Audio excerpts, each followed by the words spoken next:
Yeah, the damage to the cable was caused around Watergardens in relation to the construction of the new schools.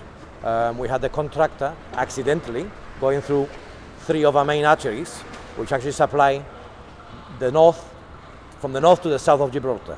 And the consequences were dire, as everybody noticed. So how come this one incident took out power across all of Gibraltar? These 3 arteries are 3 main cables that are from the old network. They're still in use, but they will soon be decommissioned with the advent of a new power plant and the upgrade to the new distribution system. Aren't there backup systems in place to take over when something like this happens? With the advent of the new project, we will have backup systems.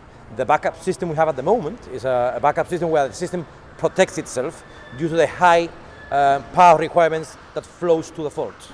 Now, power was restored by around 8 yesterday evening, but there were continuing problems in the Roja area. Can you tell us what happened there?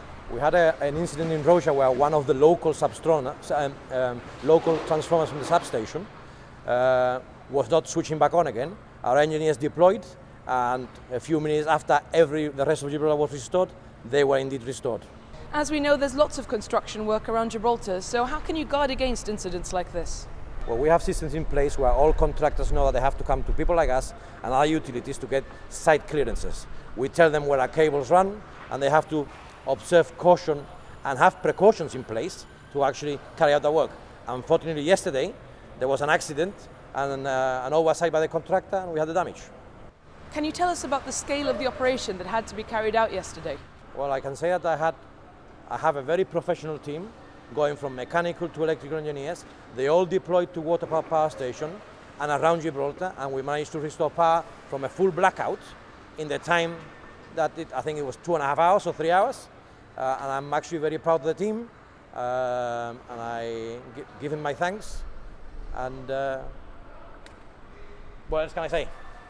Now, you're here inspecting the fair today. Will this put any extra strain on the system, or is it run separately? No, I double up as the fair electrical inspector, and I can tell the general public that the fair is not powered up from a grid. It has its own generators, as it's done for the last few years.